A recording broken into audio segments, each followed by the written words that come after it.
안녕하십니까. 학생회 목사님들이 열심히 시험을 준비 중인데 안식일에 하나님의 쉼과 안식을 얻게 하시고 특히 말씀으로 힘을 덧입고 끝까지 전공을 승리할 수 있기를 기도합니다. 요절 말씀 14절 15절 같이 읽고 제가 기도하고 시작하겠습니다. 시작. 이에 12를 세우셨으니 이는 자기와 함께 있게 하시고 또 보내사 전도도 하며 귀신을 내쫓는 권능도 가지게 하려 하심이로라. 하나님 아버지 귀한 주일 허락하시고 또 말씀으로 은혜 주시고자 하셔서 감사합니다. 말씀 안에서 힘과 능력을 덧입고 쉼과 위로를 덧입는 귀한 하나님께 예배드리는 시간이 될 수 있도록 도와주시기를 기도합니다. 이 시간 제인이 너무나 부족한데 붙으셔서 귀한 말씀을 잘 선포할 수 있도록 도와주시기를 기도합니다. 예수님의 이름으로 기도드렸습니다. 아멘. 오늘 말씀은 예수님께서 12제자를 불러 세우시는 장면입니다. 예수님께서는 많은 병자들을 고치시고 귀신을 쫓아내시고 능력 있는 말씀을 전파하셨습니다. 그러나 이스라엘의 목자들로 세움받은 종교 지도자들은 예수님의 사역을 받아들이지 못하고 계속해서 갈등하고 반발하고 죽이려고까지 하였습니다. 이들은 낡은 옷, 낡은 가죽부대와 같아서 예수님을 통해서 이루어지는 새로운 역사를 받아들일 수 없었습니다. 이런 상황 가운데서 예수님은 예수님이 하시는 역사를 받아들이고 함께할 제자들이 필요했습니다. 새 포도주를 담을 수 있는 새 부대들이 필요했습니다. 그래서 오늘 말씀에서 12제자들을 세우시고 그들을 중심으로 사역하시기 시작하셨습니다. 그들을 통해서 이 땅에 하나님 나라를 건설하고자 하셨습니다. 그런데 예수님이 부르신 제자들은 대단한 인물들이 아니었습니다. 허물과 단점도 많았습니다. 그러나 예수님은 이들을 도우셔서 위대한 사도들로 키워주셨습니다. 주님은 오늘날에도 우리를 제자로 부르고 계십니다. 12제자처럼 허물지고 단점도 많지만 큰 소망을 두시고 새로운 역사를 창조하기를 원하십니다. 새 포도주의 역사를 이루기를 원하십니다. 우리가 오늘 말씀을 통해 우리를 제자로 부르시는 예수님의 소망을 깊이 영접할 수 있기를 기도합니다. 7절에서 12절을 보면 그 시대가 얼마나 영적으로 피폐한 시대였는가를 알 수 있습니다. 7, 8절을 같이 읽어보겠습니다. 시작. 예수께서 제자들과 함께 바다로 물러가시니 갈릴리에서 큰 무리가 따르며 유대와 예루살렘과 이두메와 요단강 건너편과 또 두로와 시돈 근처에서 많은 무리가 그가 하신 큰 일을 듣고 나오는지라. 지도를 한번 보십시오. 지금 이곳이 예수님이 사역을 하고 계시는 갈릴리 지방이고 여기에서 사역을 하시다가 갈릴리 바다로 물러가시니 갈릴리에서 큰 무리가 바다 눌러주세요. 큰 무리가 따라왔습니다.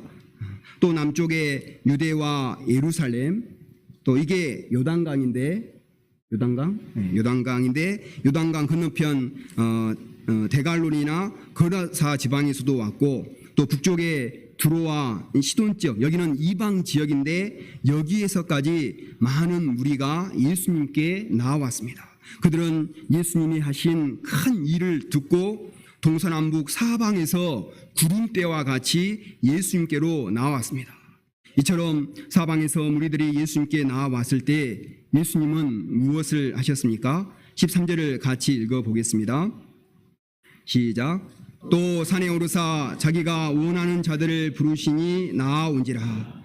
예수님은 이 무리들을 이용해서 대중 집회를 열거나 자신을 대적하는 종교 지도자들에게 보란듯이 세를 과시하지 않으셨습니다. 예수님은 무리들을 떠나 조용히 산으로 가셨습니다. 왜 산에 가셨을까요? 몰려오는 양들을 피해 머리도 식힐 겸 등산하러 가신 것입니까? 누가복음 6장 12절에 보면 예수님께서 산으로 가셔서 밤이 새도록 하나님께 기도하셨다고 했습니다. 예수님은 양들이 방황하는 이 시대에 과연 무엇을 해야 하는가 하나님께 묻고 도우심을 구하셨을 것입니다. 병들어 고통하고 귀신들어 부르짖는 이 불쌍한 양들을 어떻게 살릴 수 있는가 지혜를 주시도록 기도했습니다. 그 시대는 병들고 귀신 들린 양들은 많은데 그들을 도울 목자가 없었습니다. 추수할 것은 많지만 추수할 일꾼이 부족한 시대였습니다. 그래서 예수님은 이 양들을 도울 목자요, 영적인 지도자요, 사도들을 키우고자 방향을 잡으셨습니다. 기도를 마치고 내려오신 예수님은 마침내 자기가 원하는 자들을 부르셨습니다. 평소에 키우고자 마음에 두신 자들을 부르신 것입니다. 그런데 부름받은 그들 중에는 특이할 만한 능력을 가진 사람이 없습니다. 뒤에 12제자가 나오는데요. 부름받은 제자들은 가룟 유다를 빼고는 대부분 갈릴리 총구속 출신이었고 또한 세리 레위를 제외하면 대부분 어부들이었습니다. 바리새인이나 서기관들처럼 지식이 많거나 똑똑한 사람들이 아니었습니다. 그러나 예수님은 그들이 내세울 것이 없는 부족한 자들이지만 그들 안에 있는 가능성을 보고 부르셨습니다. 배경이 좋은 사람들이 아니지만 순수하고 예수님을 배우고자 하는 소원이 있는 사람들을 부르셨습니다. 예수님은 보석상에 진열되어 있는 화려한 명품 같은 자들을 선택하지 않으셨습니다. 땅속에 묻혀있는 거친 원석 같은 자들을 캐내서 그들을 보석 같은 사람들로 키우고자 하셨습니다.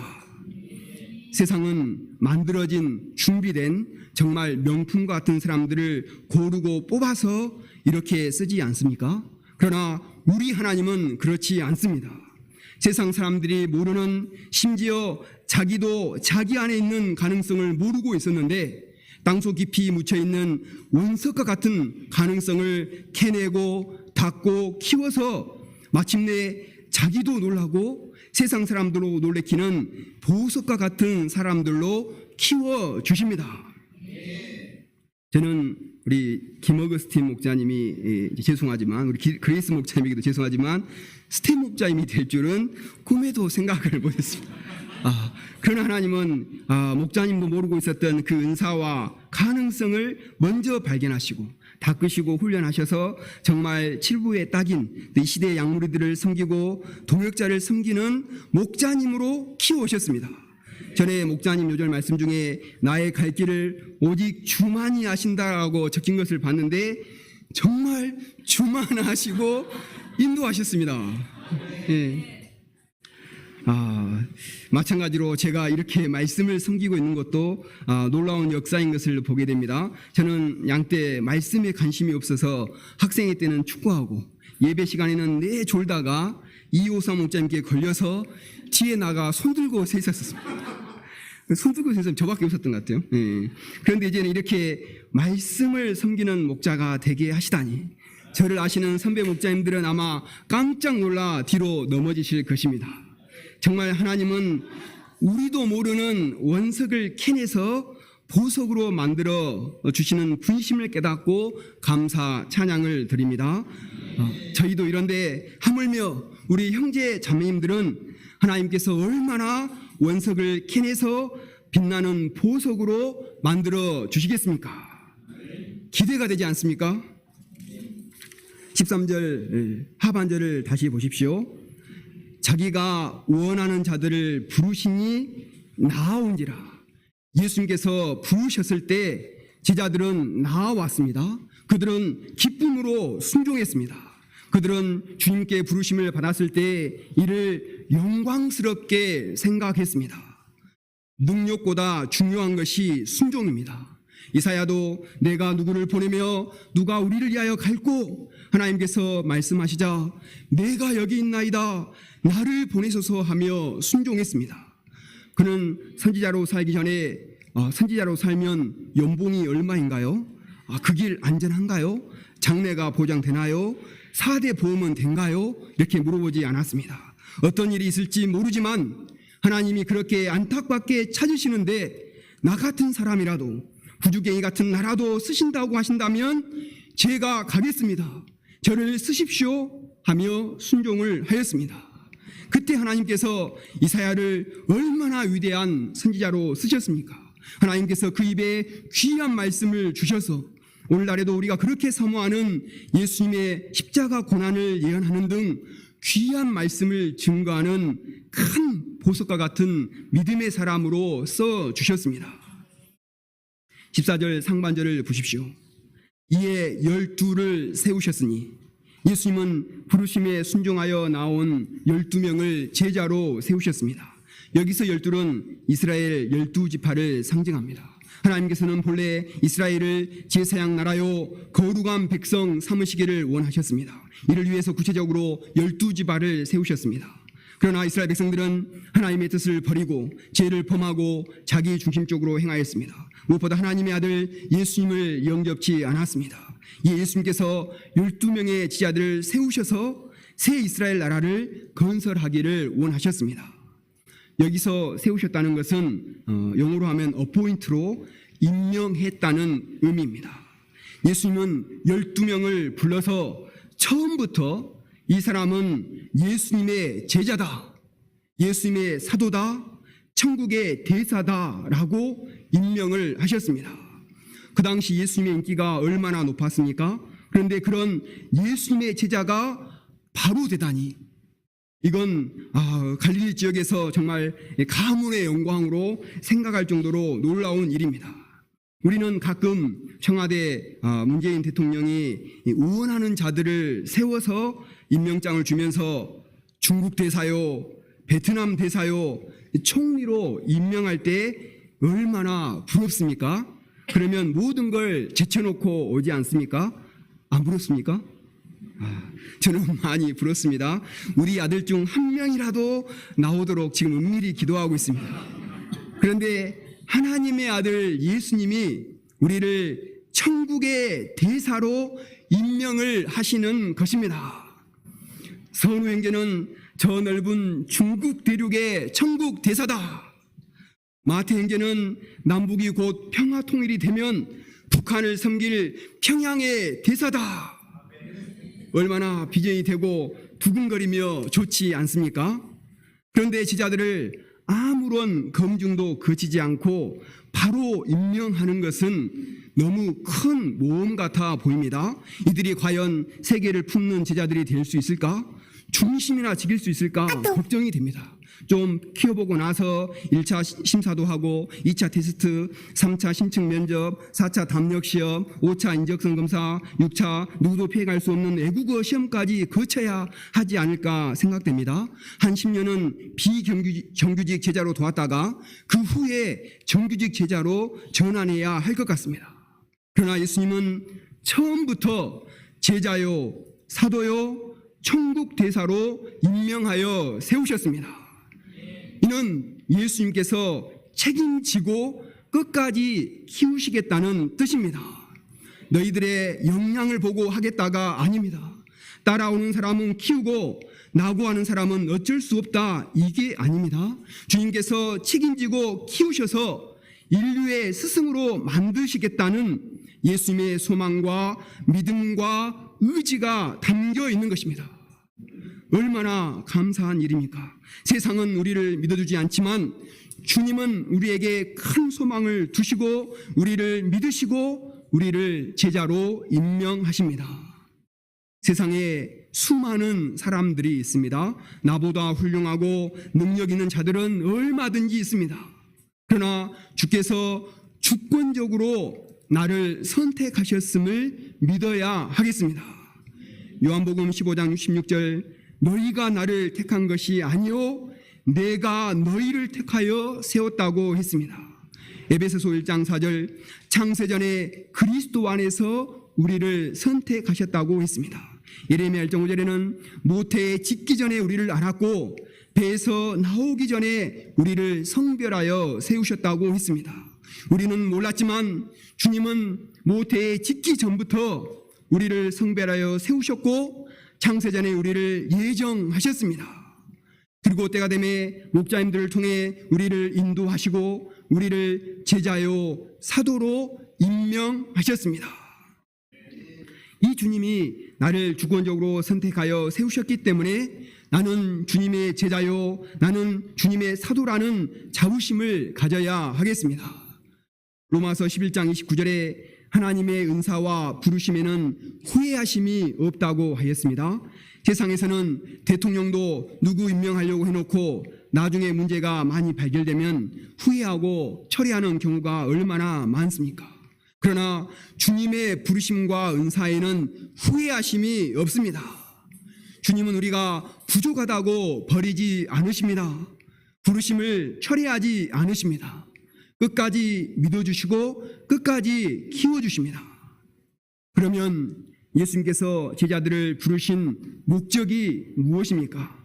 14절 15절을 같이 읽어보겠습니다. 시작. 이에 12를 세우셨으니 이는 자기와 함께 있게 하시고 또 보내사 전도도 하며 귀신을 내쫓는 권능도 가지게 하려 하심이라라. 첫째로 예수님과 함께 있게 하고자 하셨습니다. 사람이 누구와 함께 있는 것은 참으로 쉽지 않습니다. 사랑하는 가족들도 어렸을 때나 품 안의 자식이지 나중에 커서도 계속 같이 있으려고 하면 부담스럽습니다. 속으로는 좀 나가지 이렇게 혼자 살지 이렇게 생각이 됩니다.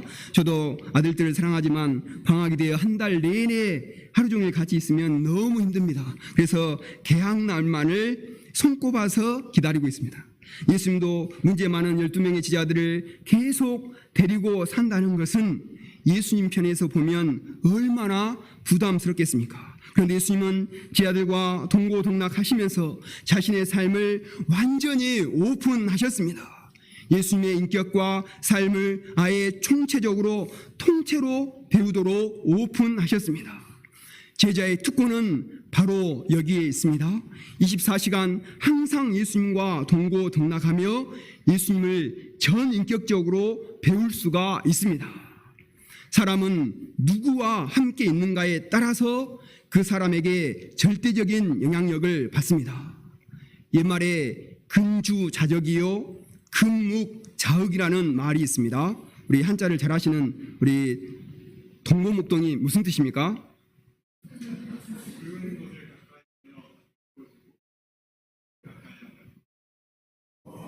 아멘. 그렇습니다. 네. 무엇을 가까이 하는가에 따라서 그 사람도 자연스럽게 그렇게 되어간다는 뜻입니다. 그 사람이 아무리 똑똑해도 검은 집단에 들어가서 보수와 함께 지내면 자기도 모르는 사이에 범죄자가 되고 맙니다. 그러나 반대로 아무리 부족하고 허물이 많아도 예수님과 함께하면 자기도 모르는 사이에 예수님을 닮게 되는 것입니다.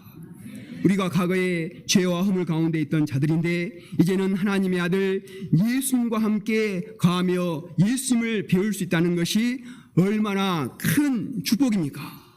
고린도전서 1장 9절에 너희를 불러 그의 아들 예수 그리스도 우리 주와 더불어 교제하게 하시는 하나님은 미쁘시다라고 하였습니다. 우리가 무슨 자격이 있는 것이 아닌데 하나님의 아들 예수님과 더불어 교제하게 하신다니 감사한 일입니다. 제자의 삶은 특별한 기술이나 지식을 배우는 것이 목적이 아닙니다. 예수님 안에 거하며 예수님과 끊임없이 교제하며 예수님을 닮아가는 것입니다. 그래서 요한복음 15장 5절에서 내 안에 거하라 나도 너희 안에 거하리라고 말씀하셨습니다.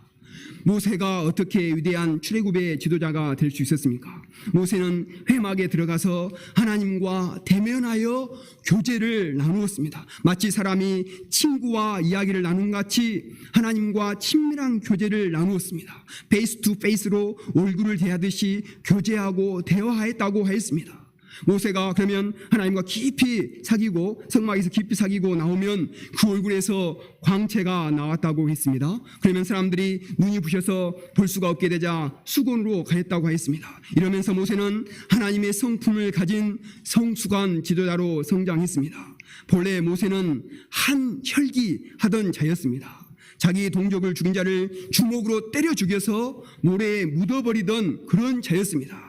그러나 그가 하나님과 대면하여 페이스 투 페이스로 깊이 교제하는 가운데 하나님의 마음을 배우게 되었습니다.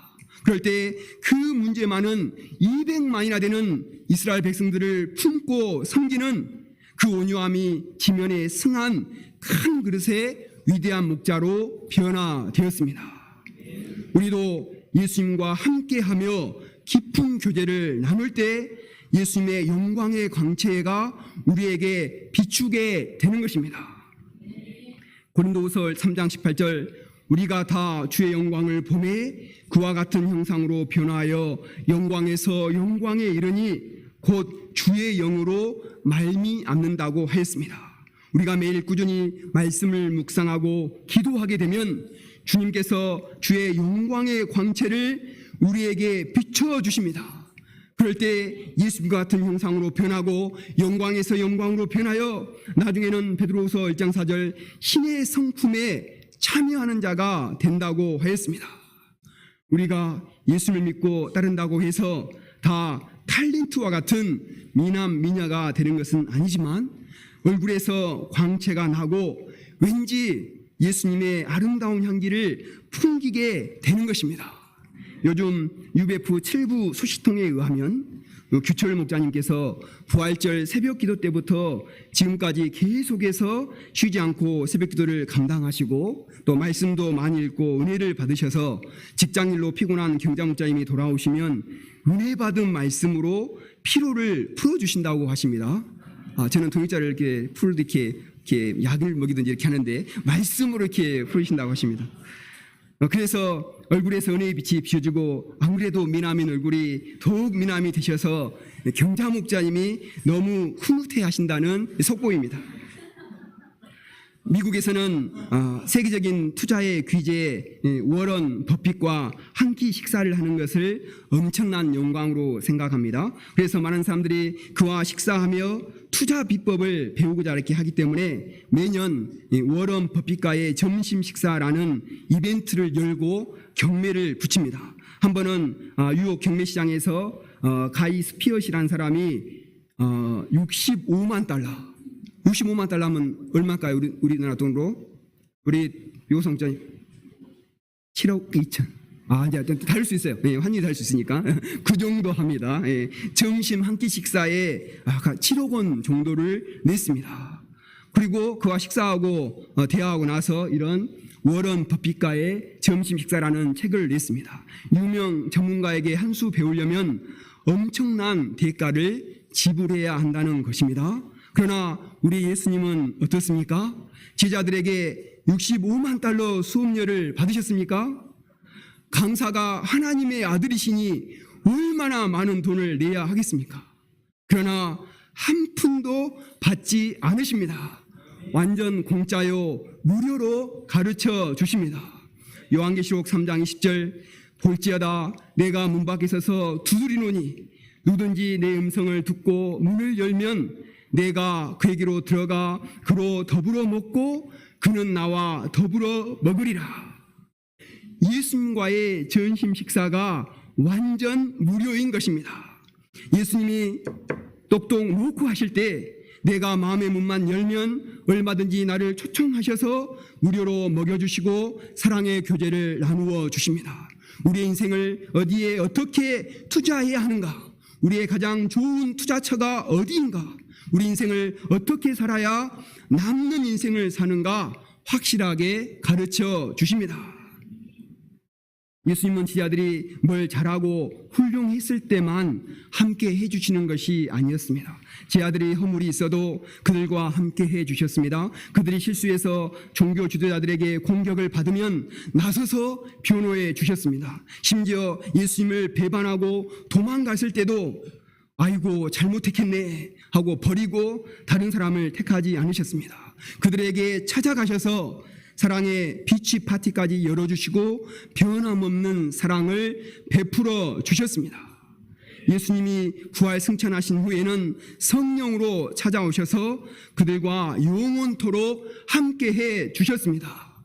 마태복음 28장 20절 세상 끝날까지 너희와 항상 함께 있으리라 약속하셨습니다. 한번 택하시면 평생을 버리지 않는 것입니다. 한 번 해병은 영원한 해병이란 말이 있는데 한 번 예수님의 제자는 영원한 제자인 것입니다. 우리가 이 예수님을 인생 끝날 때까지 또 예수님이 다시 오실 때까지 잘 배우고 끝까지 예수님의 발자취를 따라갈 수 있기를 기도합니다. 둘째로 예수님은 제자들을 보내사 전도도 하게 하십니다. 예수님은 항상 제자들을 품에만 이렇게 끼고 계시지 않았습니다. 그렇게 하면 의존적이고 약해질 수밖에 없습니다. 그래서 삶의 현장에 내보내셔서 직접 전도를 하게 하십니다. 전도는 예수님께로부터 배운 말씀을 직접 전하며 가르치는 것입니다. 그 과정에서 살아계신 하나님의 능력을 체험하고 말씀의 능력을 체험하고 기도를 배우고 예수님의 마음을 배우는 것입니다. 예수님은 제자들이 미숙하지만 직접 양들을 돕도록 실습을 시키셨습니다. 이는 제자들을 자립적인 믿음의 종이요 성경 선생이요 영적 지도자로 키우는 과정입니다. 사람이 처음부터 모든 역량을 가지고 태어난 사람은 아무도 없습니다. 처음부터 훌륭한 목자는 아무도 없습니다. 이론적으로 아무리 잘 알아도 직접 양들을 만나서 전도하고 영적으로 씨름을 해봐야 양들의 목자들로 성장할 수 있는 것입니다. 예수님은 제자들에게 이런 기회를 주셨습니다. 사실 전도는 참으로 부담스럽습니다. 누구를 만날지, 그 사람이 어떤 생각을 하고 있는지, 그 사람이 어떻게 나올지 알 수가 없습니다. 그래서 어떨 때는 오장육부가 뒤집힐 때가 있습니다. 그러나 하나님은 전도에 미련한 것으로 믿는 자들을 구원하시기를 기뻐하십니다. 우리는 전도하면서 다양한 사람들을 만납니다. 그들을 섬기면서 예수님을 배우게 됩니다. 기도를 배우게 됩니다. 말씀을 더 연구하게 됩니다. 살아계신 하나님을 생생하게 체험할 수 있는 것입니다. 예수님도 여러 종류의 사람들을 직접 전도하셨습니다. 사마리아 여인같이 자유분방한 양도 전도하셨고 니고데모와 같은 지성인도 전도하셨습니다. 세리같이 이기적인 양, 어부같이 자기 일에 충실한 자들도 전도하셨습니다. 이 예수님을 배워서 제자들은 후에 예루살렘과 온 유대와 사마리아와 땅끝까지 이르러 복음을 전합니다. 로마의 백부장도 전도하고 공회 앞에서도 전도하고 소아시아, 유럽 땅끝까지 가서 전합니다. 갈릴리 초원 사람들이 전도를 통해서 세계를 품는 위대한 사도들로 성장하였습니다. 인도는 힌두교 국가로 알려져 있지만 남부에 가보면 크리스찬들이 많다고 합니다. 이는 예수님 제자 중에 한 사람인 도마가 인도까지 가서 전도했기 때문입니다. 그래서 인도에 가면 토마스라는 이름이 많다고 합니다. 토마스 교회도 많다고 합니다. 내가 손가락을 예수님 몸에 넣어보기 전에는 못 믿겠다. 이 말 때문에 의심의 대가로 찍힌 도마가 당시 땅끝이라 여겨졌던 인도에까지 가서 전도하면서 수많은 믿음의 사람들을 세운 것입니다. 도마는 아무것도 안 했을 것 같잖아요. 그죠? 의심만 하다가. 그러나 제자들이 예수님을 따라다니면서 전도를 배웠을 때 후에는 두려움을 모르는 불사조와 같은 복음의 용사들이 되었습니다. 세상이 감당할 수 없는 큰 믿음의 종들로 성장하였습니다. 우리도 전도를 통해서 복음의 놀라운 능력을 체험할 수 있기를 기도합니다. 셋째로 예수님은 제자들에게 귀신을 내쫓는 권능도 갖게 하셨습니다. 하나님을 떠난 세상은 귀신이 지배하고 있습니다. 안일 귀신, 정욕 귀신, 미움, 시기심, 절망, 열등감 귀신 등 수많은 사람들이 귀신의 세력에 눌려 힘을 쓰지 못하고 있습니다. 나이는 쇠도 삼킬 만한 팔팔한 젊은이인데 악한 영에 사로잡혀 드러누워 일어나지를 못하는 사람들이 많습니다. 낮에는 자고 밤에 일어나서 게임방, 노래방 등 어슬렁거리며 돌아다니는 젊은이들이 많습니다. 하나님 없이 육신의 본성대로 살다가 죄에 빠지게 되면 결국에는 귀신의 세력에 사로잡혀 무기력하게 되는 것입니다. 예수님 시대에도 귀신 들려 고통하는 자들이 많았습니다. 그런데 예수님은 제자들에게 이 약한 귀신을 제압할 수 있는 권능을 주셨습니다. 요한일서 3장 8절에 하나님의 아들이 나타나신 것은 마귀의 일을 멸하려 하심이라고 하였습니다. 사도행전 26장 사도 바울은 주님이 자신을 택한 목적이 사람들을 어둠에서 빛으로 사단의 권세에서 하나님께로 돌아오게 하는 것이라고 하였습니다. 어둠 가운데 있는 자, 사단의 권세 아래 있는 자들은 인간적인 힘으로는 하나님께 돌이킬 수 없습니다. 오직 예수님이 주시는 권능을 덧입어야 합니다. 예수님은 우리에게 이 약한 영을 제압할 수 있는 영적 무기를 주셨습니다. 그 권능은 구체적으로 말씀과 기도를 통해서 덧입게 됩니다. 에베소서 6장 17절 성령의 검 곧 하나님의 말씀을 가지라고 하였습니다. 18절 모든 기도와 간구를 하되 항상 성령 안에서 기도하라고 하였습니다. 말씀과 기도는 영적인 권능을 공급받는 가장 좋은 통로입니다. 우리가 힘써 말씀을 투쟁하고 부르짖어 기도할 때 마귀와 싸워 승리할 수 있는 내적인 힘을 덧입게 되는 것입니다. 실제로 마가복음에 보면 지하들에 나가서 회개하라 전파하고 많은 귀신을 쫓아내며 많은 병자들에게 기름을 발라 고쳤다고 하였습니다. 그 연약한 지하들이 나가서 전할 때 귀신들이 쫓겨나고 그래서 제자들도 놀랐습니다. 우리가 귀신에게 명하니 귀신들이 나가더이다. 우리도 예수님의 이름 권세를 의지할 때 능히 악한 영들을 쫓아낼 수 있습니다. 예수님은 제자로 세우신 자들에게 예언권을 부여해 주십니다. 우리가 예수님의 제자로서 이 특권을 누려야 하겠습니다. 예수님이 우리에게 영적 권능을 주셨음을 확신하고 담대하게 복음을 전파할 수 있기를 기도합니다. 그러면 예수님의 제자로 세움받은 자들은 구체적으로 누구입니까? 16절에서 19절은 제자들의 이름을 기록하고 있습니다. 가장 먼저 시몬이 나옵니다. 그는 갈릴리 바다의 평범한 어부였습니다. 그런데 예수님은 그를 제자로 부르시고 베드로란 이름을 주셨습니다. 베드로가 반석인데 혹시 시몬은 무슨 뜻인지 아신가요? 반석의 반대, 갈릴리 바닷가 뭘까요? 모래입니다. 모래. 시몬은 모래라는 뜻인데 모래같이 잘게 이렇게 부서지기 쉬운 사람인데 예수님은 반석이라는 이름을 주시고 그가 반석처럼 견고한 믿음의 사람이 될 것을 믿으셨습니다. 세베대 아들 야고보와 요한도 제자로 부르셨습니다. 그들에게는 보아너게 즉 우레의 아들이란 이름을 더하셨습니다. 그들은 성격이 우레처럼 급한 자들이었습니다. 하지만 예수님은 그들이 장차 천지를 진독케 하는 메신저들이 될 것을 믿으셨습니다. 실제로 야고보는 첫 순교자가 되므로 부활의 산 메시지가 되었고 요한은 요한복음, 요한서신, 요한계시록 등을 기록하는 위대한 성경 기자가 되었습니다. 안드레는 단순하지만 믿음의 사람입니다. 다른 사람들이 다 안 된다고 말할 때 된다고 말하는 긍정의 아이콘입니다. 빌립은 오병이어 사건 때문에 이 부정적인 자로 계산적인 자로 많이 알려져 있지만 그러나 본래는 구약에 기록된 메시아를 기다리고 있던 준비된 자였습니다. 마태는 직업이 세리였는데 나중에 변화되어서 마태복음의 저자가 되었습니다. 도마는 의심의 대가였지만 앞에 나온 것처럼 후에 인도 선교사가 되었습니다. 알페오 아들 야고보와 다데오는 평범한 제자들이었습니다. 가나안인 시몬은 열심 당원으로서 데모를 많이 하던 자였습니다. 가룟 유다는 예수님을 판 자입니다. 12명의 제자들을 살펴볼 때 출신과 성격과 직업이 다 다양했습니다. 그러나 예수님은 이들에게서 각각의 가능성을 보시고 제자로 세우셨습니다. 오늘날 우리도 다 다릅니다. 또 지금은 여러모로 부족함 투성입니다. 사람들은 그 사람을 볼 때 이 사람은 이게 문제야, 이래서 안 돼 하며 단점만을 봅니다. 그러나 우리 주님은 단점보다 장점을 귀하게 보시고 그것을 잘 키우고 계십니다.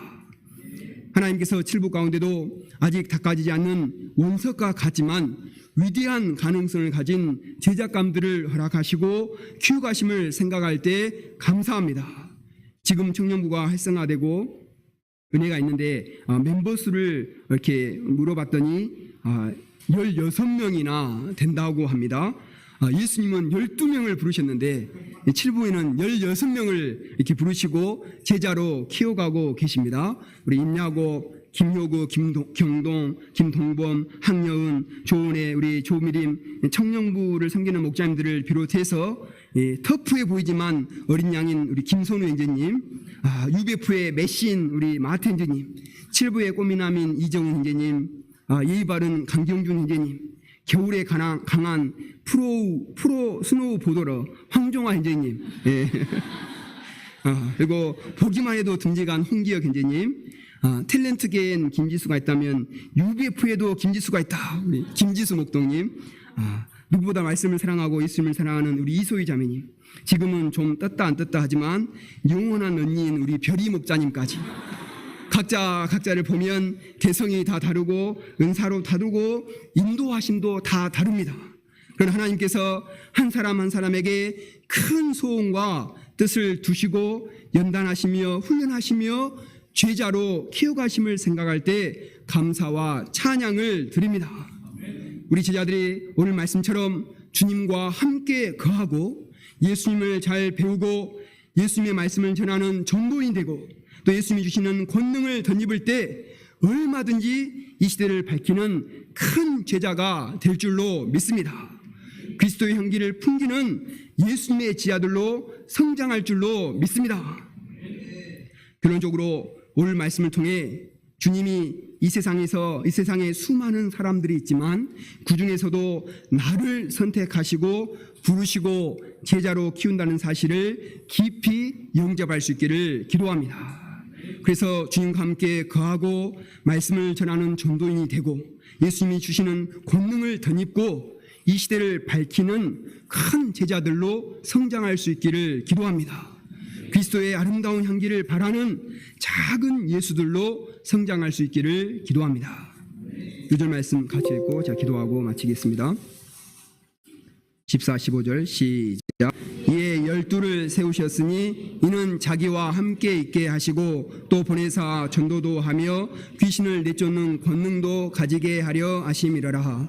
하나님 아버지, 이 세상에 능력 있고 좀 뛰어난 사람들이 많지만 하나님께서 주권적으로 저희를 택하시고 제자로 불러주시고 사도로 임명하시고 키우시고 훈련하심을 생각할 때 너무나 감사합니다. 이것이 큰 축복이요 특권임을 깨닫습니다. 저희들이 이 부르심에 순종하여 매일 하나님과 교제하며 또 말씀을 전하며 권능을 덧입는 삶을 살 수 있도록 도와주시기를 기도합니다. 그래서 이 시대에 우리를 통하여 우리와 이루시고자 하시는 새 포도주 역사에 저희들이 귀하게 쓰임받을 수 있기를 간절히 기도합니다. 감사하고 예수님 이름으로 기도드렸습니다. 아멘.